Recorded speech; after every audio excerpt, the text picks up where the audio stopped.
Hey guys, Tristan here, along with my wife Stephanie. This is a little different for this channel, and I'll explain why. When I first started this channel 4 years ago, I wasn't doing tech, I wasn't doing camera reviews, I wasn't doing anything Super 73 related. It was just me really like vlogging, daily vlogging, kind of like Casey, sharing my lives with you guys, being transparent about the things I was going through. But obviously since then, it's kind of strayed away from that because I found my niche, which is camera gear, Super 73, and vlogging around like technical stuff, tech products, things like that. But this is something that's really important to us, and I think we need to talk about it. And it's a serious kind of thing, as you can tell by the title. But within the last 9 months, we've had 2 miscarriages, and I say we because I always want to make sure that you know that you didn't go through this alone. And I know it's your body, and I know you went through it emotionally more than I did because it's your body. But I say we because she wasn't alone in this situation, you know. Thank you. So I wanted to do this little podcast setup to really talk about it. I really want you to speak on it because I know this is something that you've become really passionate about because, again, we've had 2 in the span of 9 months, which is wild. It's tough. So, yeah. And I remember... I want you to talk about it like the day not the day you found out you were pregnant, but the day you found out you were pregnant. Yeah. And how I had to go out and I came back home. Yeah. So the day I was pregnant, or I found out I was pregnant, I took a test, I think while you were gone. Feel like you were on a bike ride or something. I can't really remember. I know I was gone for a couple hours though. Yeah, you were gone. I took a test because I just could feel something different. And I found out I was pregnant, and then like my first reaction was like, no. Like I just looked at it like, no, I'm not. Oh my God. Because obviously we weren't trying. So yeah, it was like a shock. Oops. So I just looked at it for a while, and I like legit like looked in the mirror in the bathroom, and I was like jaw drop for like 5 minutes, just like, what do I do? Oh my God. And so when you came back, it took a minute for me to like get the courage because I wanted to be like typical, you know, like. And the thing is that you found out that morning because I was at home the majority of the day, so I don't think I was going on a bike ride. I think I had to run a quick errand because you held it in all day when I was here with you at the house. Because I was trying to figure out like, how do I tell him? Because I wanted to do the typical like, oh, let's surprise, like, you know, those things you see when you're scrolling on Facebook, like the cool surprises. Like I wanted to do that. So I was like trying to think of like, how do I tell him, and like when do I tell him, and so what did I do? I put it in a package. Oh, okay. Because he loves opening packages. Check this out. So this was a time like in the middle of a pandemic, we were getting a lot of things delivered. I had gotten like maybe a camera body or a lens or something from Amazon. And she used the same box that I got a package in like 2 days before. I needed to find a box. And so what did you do? Go ahead and tell them. She used the same box. Used the same box. I put the pea stick inside the box, the one that said positive pregnancy. I put a bunch of like wrapping paper in it. I taped it back up, put it on the coffee table. And when you came home, I was like, oh, you got a package, by the way. I was like, what is this? And then my First of all, it's this huge box, and I lift it up, and it weighs like less than a pound. I'm like, what is this? I didn't order. First of all, why is this big box so light? I didn't order anything recently that I wasn't expecting anything. And I already saw like the shipping label came from a place that I already got something from. Just have to let me do my thing, okay? Just open it. Gosh. So that's how you that's how she revealed how we were pregnant. You know, we got super excited. We told our family, we told our friends, we did like Zoom calls and things like that. We like vlogged a little bit. Like I took my camera to the hospital when she got her first ultrasound. Like we were excited about it, right? Yeah. And then we went to Denver because we hadn't yet told your parents. So we told our friends first, and then we told our parents within the span of a couple days. Yeah. We didn't wait till the 12 weeks, clearly. Well, the thing is, like, because obviously this is our first time, so we wanted to tell like close friends and immediate family first. We weren't going to make an official announcement for 12 weeks. So that was still a mistake, I think, in hindsight. Yes, but I also want to clarify that it was our first pregnancy, and you hear of miscarriage, but you don't think it's going to be you. Yeah. So that's, I think, why we just said, let's just tell our family. Just tell them. It'll be fine. Yeah. Like, didn't think anything of it. We got to Denver, surprised her mom and her dad, and little did we know, her brother and her sister-in-law were also pregnant. So they announced right after we did and blew us away. It was like a whole thing. Yeah, the same day. So we got super excited. Announced it to my parents. They were stoked. My dad was sick to his stomach. My mom was super excited, but we got back, and that's when we had the second appointment. Yeah. So the second appointment, it was at a different facility. But the same doctor, though. Yeah. Like organization or whatever. We go in. It's a little bit of a younger technician, and she, does the ultrasound. She's like moving it around. I'm not seeing what I saw at the first ultrasound, but this is a different, machine, different like tech person. Yeah. So I was like waiting for her to like find it, and then she just kept like going. It was taking a long time. Yeah. And then all of a sudden she goes, I'm sorry, I can't find a heartbeat. When there was a slight heartbeat the first time around. There was a slight, so the first appointment, we heard the heartbeat. I thought I was 7 weeks along. When they did the ultrasound, they said, oh, heartbeat's a little bit faint. It's a little bit small for 7 weeks. So let's just call you maybe 6 weeks. Yeah. And then we'll see you in another 2 weeks to confirm pregnancy. And that just that term confirmed pregnancy blew over my mind. I was like, oh, like it's just too early. I'm earlier. So it'll be fine the next time. But yeah, that second ultrasound, honestly, I didn't believe her.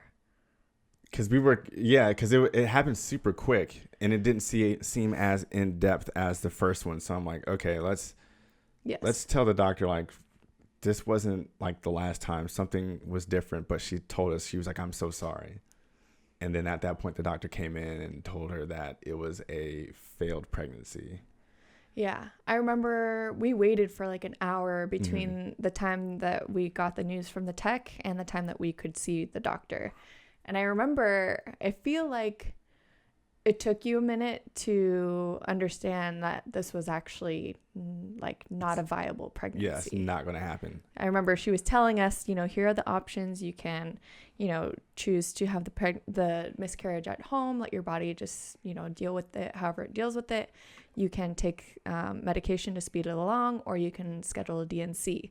And I think even after all of that explanation, I remember you asking her, so is this a failed pregnancy? And she was like, yeah. And I was like, wow, he didn't understand. Well, she said like I don't remember, like she was talking around it. Yeah. She didn't say a failed pregnancy until the end. So I was asking her like, so is this going to happen or not? She's like, well, it's a failed pregnancy. And that's at that point is when I understood. Yeah. So, it was kind of just using all this verbiage, right? Like, so like, just tell us like, yeah. She was talking around it for like 10 minutes and I didn't quite understand, like, is this happening or not? Right. So, yeah. That it took a while to settle with me. Yeah. And I chose to do, let's just see what my body does at home. Yeah. Honestly, one, because I didn't want to have like an invasive, I felt like a DNC was really invasive. Yeah. But also I think I just was in denial. Like I didn't believe that it wasn't alive still. And I thought that if I just waited, that it could turn into a real pregnancy. Yeah. So at that point, I don't think we were super emotional about it. I know we were sad, but then there came that day where I was at work And I think I left that morning. You were fine. And then I remember getting texts during the day while I was in the office, like, my back really hurts. My back really hurts. I'm like, And this was 3 weeks after that 3 second whole weeks. ultrasound. And I think it was like a full day. One of the rare full days that I worked throughout the pandemic. I was in the office. I went in at like maybe 10, and you started texting me like around what? Like noon? 2? Yeah. Noon. 1, and then I guess for you, it just got progressively worse. So what was that like from the time I left, I guess? Explain what that process was like for you. Yeah. I mean, in the beginning of the day, I like throughout, after the first ultrasound, I was having slight lower back pain, but I also just have slight lower back pain in general all the time. Sometimes, just like I have sciatica and things like that. So I attributed the lower back pain at random times to just, that's my body. But I think now that I look back on it, that was a sign of miscarriage. Yeah. So I was having those kind of intermittent lower back pain, like in the beginning of the day when you left for work, and then come like 1 or 2, I think, as you said, like my lower back was just like cramping really bad, and different from like the normal monthly, pains that I normally feel. And then right around like 4 o'clock, 4 is when I think I got home like around 3:30, 4 o'clock. Okay, so it must have been earlier than that. It just seems like it was. Yeah, it was that was the a end long of my day. That was a very long day. So I guess maybe like 2 o'clock or so, I ended up like FaceTiming my mom, and I was like, Mom, like my back really hurts, or my sister, I can't remember. Maybe it was both of them.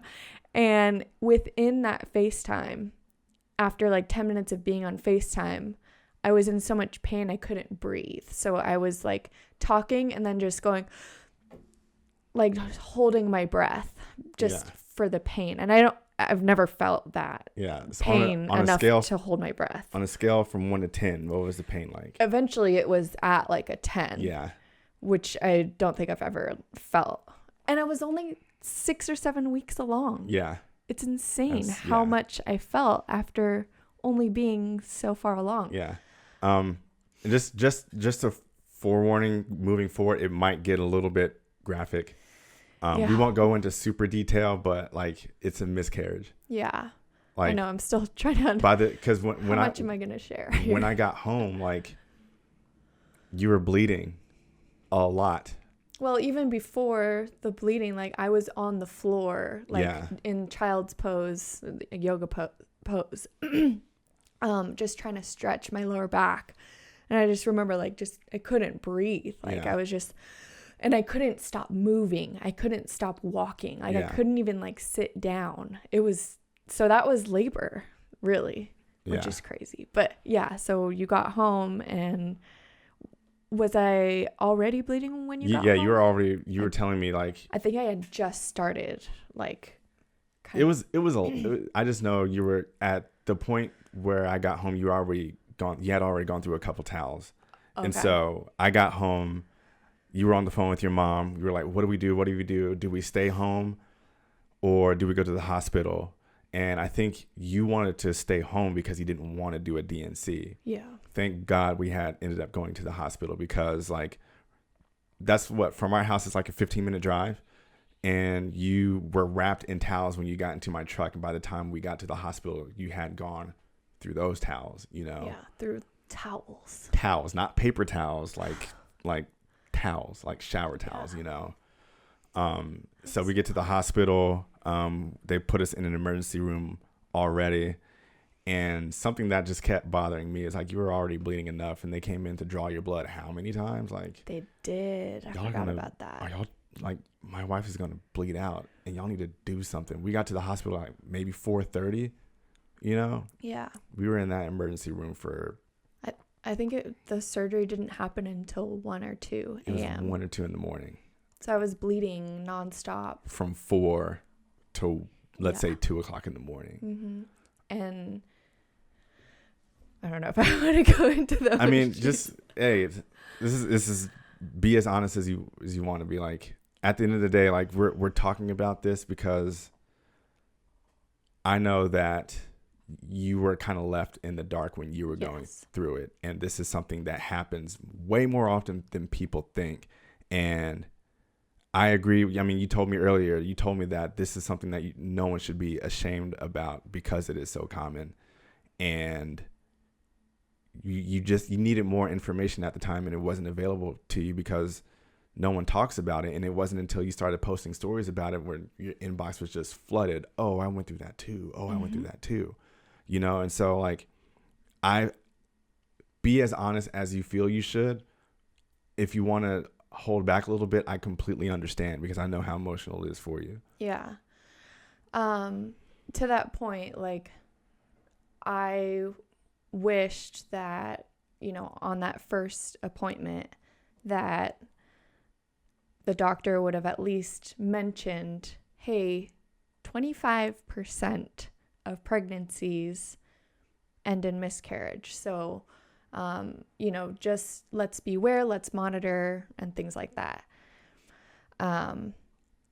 So that's something that I wish was told in the beginning. And then once we found out that I was going to have a miscarriage at home, so I wish that is something that the doctor would have mentioned. Another thing that I wish the doctor would have mentioned once she told me that we were going to go through the miscarriage, and I told her I wished to do it at home, I wish she kind of warned me about what that might look like at home. The only thing she said to me was, sorry, it's a little graphic for guys if you're not used to this, but she said, if you are bleeding through a pad, more than a pad an hour, then you need to call us. And at the time that you got home, Tristan, I bled through a pad within 5 minutes. Yeah. So at that point I called, you know, but I also wish that they told me about, this is graphic again, the blood clots that would come out of me. Yeah. Were the size of grapefruits. And I thought it was my baby every single time. Yeah.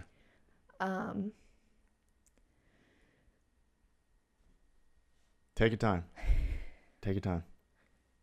That was traumatizing. Yeah. I remember I like called you and I was like, Tristan, you have to see this. Yeah. Like, one, I'm very like interested in medical stuff, so it was like kind of interesting. I remember that because when you said it, I took it as holy shit, bro. Like, come see this. It was kind of like that. I was like, whoa, this is crazy. But then also like it kept happening. I'm like, okay, it can stop now. Yeah. Like this is gnarly. Like, holy crap. I had no idea that was a thing. And I kind of just wish my doctor would have said like, hey, by the way, like there's these things that may be coming out of you. No, it's not your baby, but it's just blood clots. I'm like, I don't know. And, you know, in the same token, like maybe she's just never gone through it and maybe she was never taught it in school. As a physician, man, you kind of have to know. Yeah. And you kind of have to know. And I feel like you said earlier, like you need to kind of preface the whole pregnancy from the jump. Like, hey, this could possibly happen. Yeah. You know, because it's 1 in 4. That's like a huge percentage. It's a lot. So, you went and got your DNC.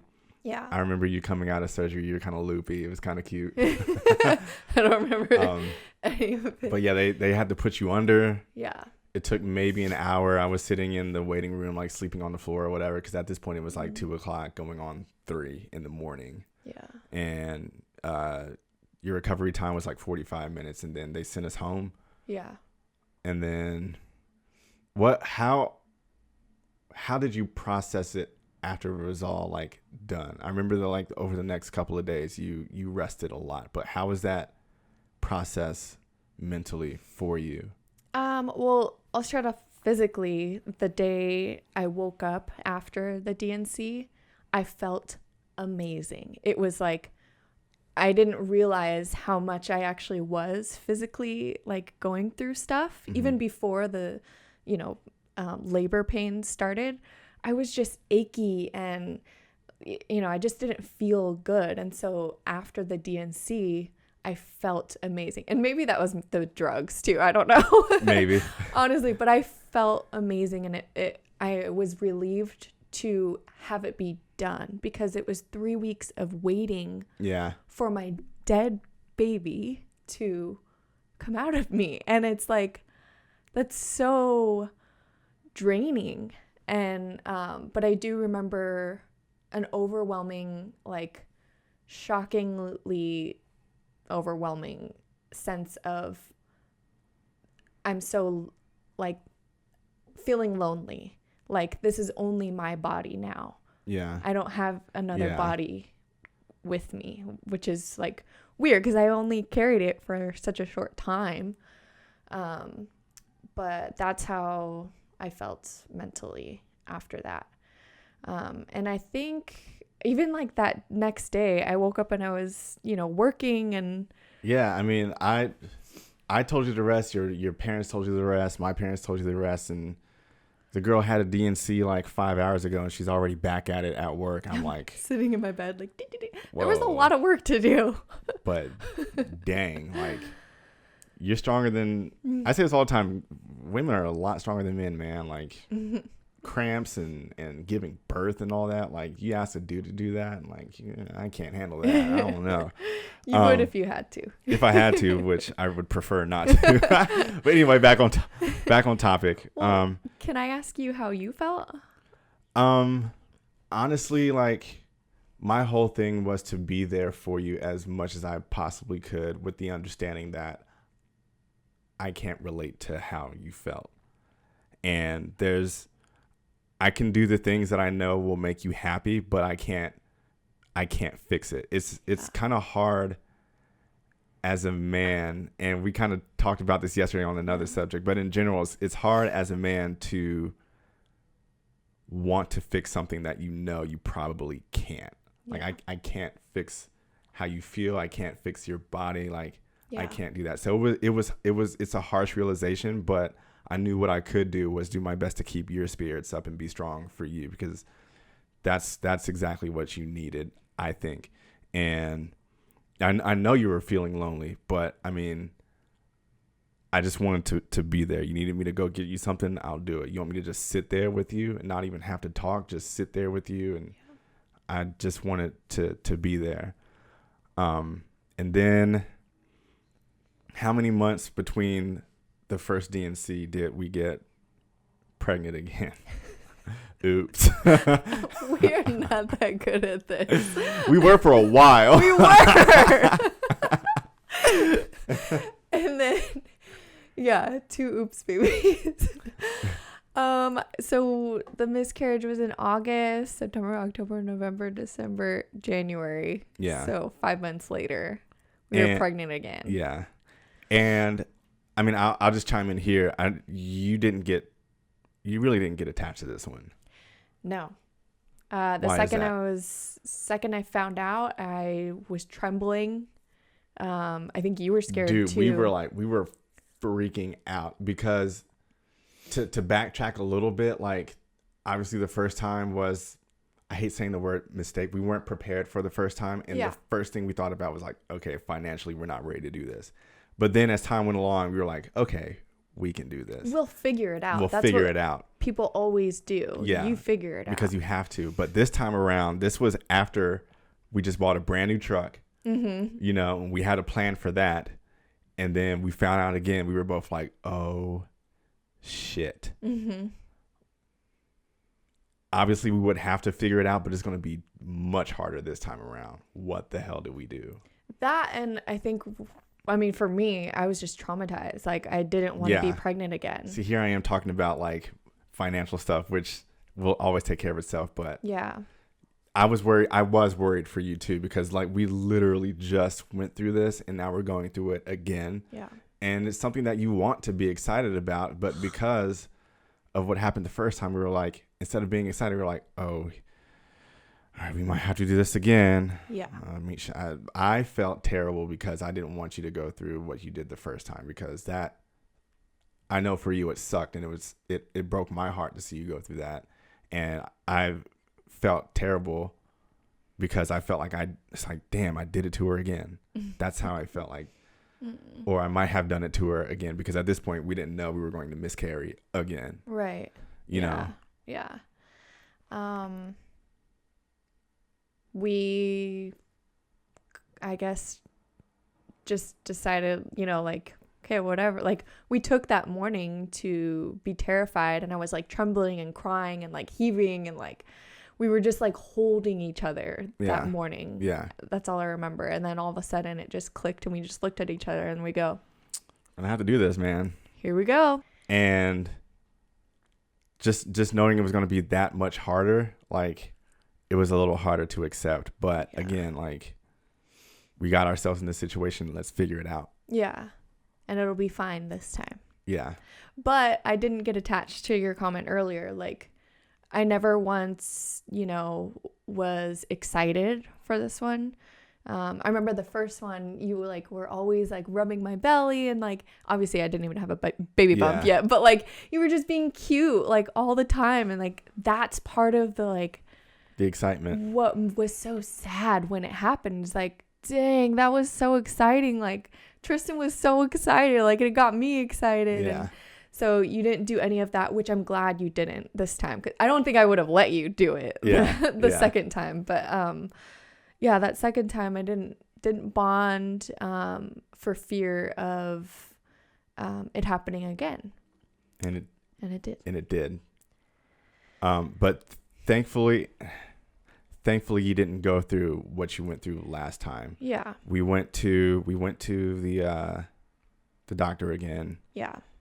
And what was this one? So this one was actually different from the last one. Yes, the type of miscarriage. Yeah. So the first miscarriage, they attributed it to just an unknown cause, but most likely it has to do with just the chromosomes just didn't line up correctly. Yeah. Like, you know, the baby wasn't being built like correctly. So the body automatically just says, hey, you know, the cells didn't line up, like this isn't going to be healthy. Let's go ahead and stop this. So that's what, you know, happened the first time. The second time, it's something called a blighted ovum. So like the first time there was a yolk sac and there was a baby in it with a heartbeat. Yeah. This time there was a yolk sac. There was no baby inside. And the way that the doctor explained it was, this is just a very unlucky circumstance of blighted ovum. She said every woman has, she called it, you know, I'm not trying to be insensitive, but a bad egg. So an egg that just doesn't have a yolk or whatever. And so she said we just don't know which healthy egg or, you know, egg without a yolk is going to cycle that month. It was just bad luck. That was just I remember her saying that dropped that month. So I forgot exactly why, but you scheduled a DNC right away. I wanted to right at that appointment. I was pissed. I was like, I don't want to go through what I went through last time, having to go to the ER, you know, everything being rushed. Yeah. Like, I don't care about, you know, the DNC anymore. Like, I want that now. Yeah. And then they said, I'm sorry, we have to give it a chance. And I was like, no, I know this is a miscarriage. Yeah. Just get it out of me. I mean, I think you felt it weeks ahead of time. Like you kind of like knew it was going to happen. Yeah. And I didn't really like, you know me, like if someone says, oh, well, I'm going to try to like, no, don't think that way. We don't know. Yeah. I'm going to try to be positive about it. Which I would want you to be if it was a healthy. But like at the same time, like I kind of like, I just wanted you to process that without kind of interfering with my positivity, because again, it's your body. And when you know, it's a gut feeling. I'm not going to go against that. So I know you felt it weeks ahead of time. Like you already knew. Mm-hmm. So I really only felt like pregnant, like kind of good-ish for like maybe 2 weeks. Yeah. And then after that, I started feeling back pain, and I was like, this feels exactly like Yeah. the previous back pain. So at least now I know what that feels like. Yeah. Again, And I can just, which you is know, something like if no one talks about this, how would you know? Yeah. You know? Yeah. So you got the second DNC. How? So they wanted to give it a chance. So they wanted me to come back the following week. So they wanted That's to give right. me a whole week to just, hey, let's just give it one more week. Just maybe it's just too early. And so when I went back that week, I went with my dad. Thanks, Dad. I was out of town. He was on work. Yeah. Ugh. It's okay. It's okay. It's fine. My Yeah. dad was right there with me. Yeah. He didn't leave my side, so Okay. don't feel bad. I still do, honestly. Like, don't tell me what to do. I felt bad. I felt like you had a DNC when I was out of town. Like, Yeah. damn. At least it wasn't the first time. If it was the first one, I would have felt even I would have made you worse. come home. Yeah. I would Actually, have yeah. like, talk to your boss. Let him go home. Yeah. But yeah, so I came back after a week. They said, yeah, it's, not looking good. And I said, okay, can I get a DNC today? And they were like, well, it's 11 a.m. Like, we'll see if we can get you in. And I was like, it's going to happen naturally right now. I already feel it coming. I don't want to go in the ER again. And I don't want to bleed out again. So you need to get me a DNC. Yeah. And I was like demanding of it. And thank God they were able to get me in. They called like 6 different facilities, called like a million different doctors. And they were like, okay, we got you. Oh, and then they call me and they go, okay, we're getting you prepped for surgery. You haven't eaten anything, right? And I was like, I had a half of a lemon poppy seed muffin. And they were like, oh no, those are super high in fat. We have to push it back 2 hours. I was like, are you like, I had a poppy seed muffin after I saw the doctor. Couldn't you just told me not to eat anything then? But anyways, so yeah, they got me in. My dad took me and he drove me back to his house. I slept at his house and he took care of me. And I remember holding my feelings in, Yeah. even up until the DNC. I didn't know I was holding it in, but now that I look back, I know I was holding it in. But at the time, I think I'm reading, a book and it's kind of helping me realize what it was. But at the time, it was like I was in survival mode. So I wanted to preserve my feelings. I didn't want to, feel sad about it. So I was really not like feeling any emotion the second time. And then once the DNC happened, when I got home, I was upset. I think it's just all of the feelings like hit me right then and there. And then I was like, oh, okay, it's over. Like, Yeah. but I just couldn't wait to get it out of me this time. I was like, okay, I'm done. Get this thing out of me. Yeah. So it was really 5 months between the first DNC and the second one. Yeah. So really you miscarried twice in 5 months. Yeah. And you're still dealing with it. And one thing that I've noticed, like you have always, since I've known you, been a happy-go-lucky person. Mm-hmm. There's always a sparkle in your eye. And after these 2 incidences, I've seen it kind of dim a little bit, which breaks my heart because I know how you are. But I don't hold that against you at all. But I wish there was something I could do to bring that light all the way back, because I miss it. But that just motivates me even more to continue to be there for you. I'm not going anywhere. You know that. Yes, I know that. You know that. But something that, before we get any further, what has been your mental state since the second one up until like now? Like, what are the things that you've been thinking? What are the things that you've been going through? And what is it that you want people to know?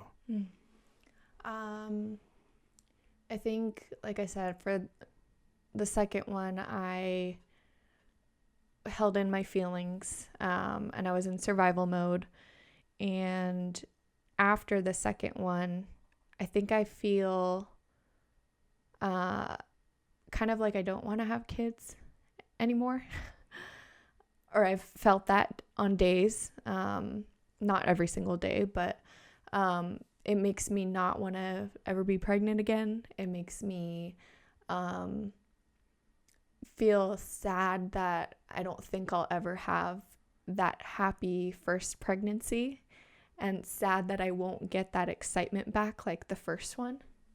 That's hard. Yeah. But and then most recently, like last week, I felt just like angry, like all the time. I just like would wake up and just be like mad, like resting bitch face all day long. Yeah. Like just, and I think you've probably noticed, like I've got a short fuse recently. Yeah. Like little things. That's why I try to make you coffee in the mornings. He does. As much as I can. So great. No, you've been so sweet and just you know everything. I know it's there, and I don't want you to rush it. Like I'll be here, like that sparkle in your eye. Don't rush it. Don't rush for that to come back. I know it'll come back, and I'm going to work as much as I can to bring that back. I just know that I can't do it on my own, and it's something that you have to process on your own. Yeah. I understand that. I'm there though. Yeah, thank you. I think I just need to feel all the feelings. I think I didn't have time to recover after the first one. Like after the first miscarriage, I feel like I kind of just like went back to normal life, and it would hit me every once in a while. But I think what I should have done after that first miscarriage is, I mean, not like I did anything wrong, but I think it would have been good to like sit down and have me time and like journal and like express how I'm feeling. 'Cause I think I bottled it up just to like get back to my life before the pregnancy, and then the second one hit, and I'm just like, I think I had my first therapy session last week. Which I'm actually like really proud of you for taking that step, because that's another thing people shouldn't feel ashamed of. That's actually a brave thing to do, to recognize like, hey, I need help and I need to do something. Yeah. So I think I just got to feeling so angry all the time, and so like I couldn't get happy. Like you would say jokes and I wouldn't laugh at them. Yeah. And hurt I'm like, my feelings, man. That was my jokes be funny, man. Your jokes, like you literally just make me laugh all day long. But like over the past like month, I've just been like, you be saying stuff and I'm just like almost annoyed. And I'm like, that's not me. I want to laugh at his stupid jokes again. Yeah. So that's what made me like realize I need to see therapy, because I don't want to like put you through so my sadness. You had to go do therapy so you can laugh at my jokes again, because I'm funny. No, I'm kidding. I should tell my therapist that. Yeah, but I think I just got to get all the feelings out, understand them. When I talked to my therapist last week, she asked me to start my story. And I was like starting it, and I was kind of like just, overview kind of style.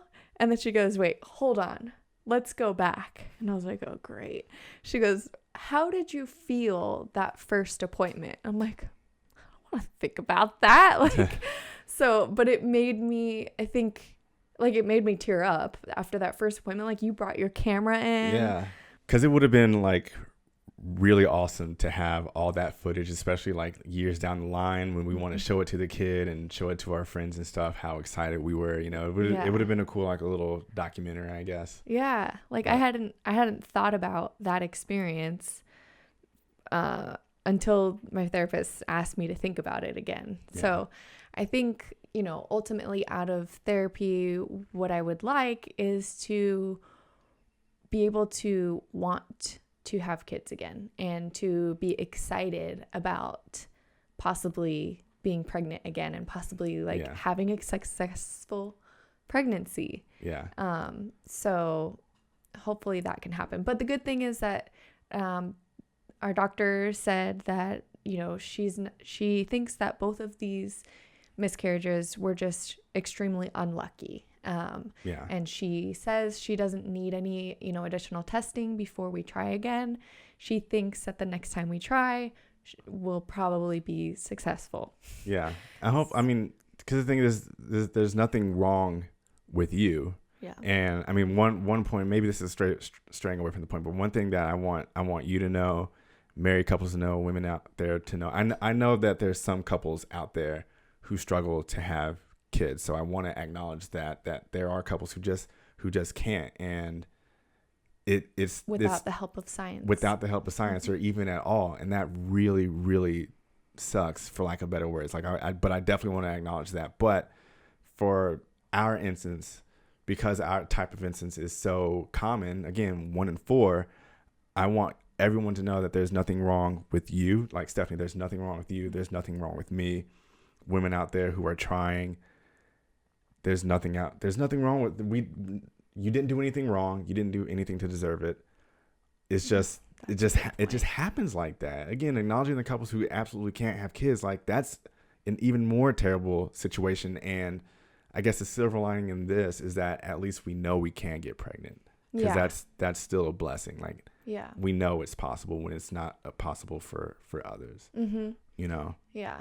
And I think it's hard to remember as you're pregnant, like when you're in the moment and you're pregnant. Yeah, in the heat of the moment. It's so hard to, especially after so pregnancy after loss is kind of like the term that I've learned, is that when you're pregnant after you've had a loss, it's so hard for you not to wonder, is this coffee gonna, mess something up? Is this sip of wine gonna, are you exercising too much? There's so many taboo things. Like, apparently you're not supposed to eat anything that comes in a can. Like, are you kidding me? Like, our grandmas had kids and they ate canned things all the time. You just don't hear about, and again, just being in the dark about, you just don't know. But you've like, if something does happen, like something like you do miscarry, you do have a failed pregnancy, you think it's your fault because you did this one thing, right? When that wasn't the case. Like, I've seen pregnant women on Instagram, influencers, just full out working out while pregnant. Like, and meanwhile, there's like people who are doing drugs and they get pregnant, have full blown normal pregnancy. Right. Like, come on, right? I didn't do nothing wrong.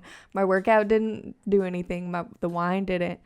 It was just unlucky. Easy to say, but it's so hard to put yourself in that mindset. Yeah, but to wrap this up, what is it that you personally want people to know that have gone through, or is going through, or could go through your situation? Again, that's 2 in a span of 5 months, really. Yeah.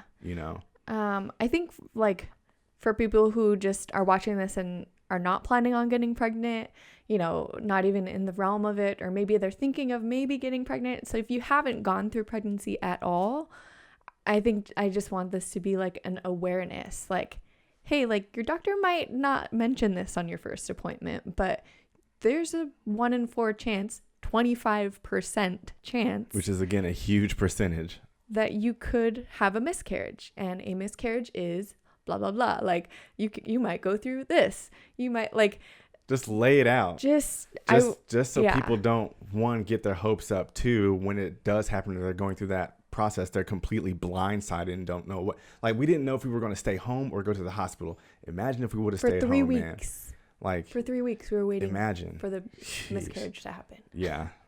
Meanwhile, I had it anyways. I get so mad sometimes, but passionate. I get it. But, and then also for people who have gone through it, I mean, I don't want to say like, you're gonna have a baby one day. Like, no one knows that. Yeah. We don't know that. But they're not alone. But you're not alone, and you will get through it.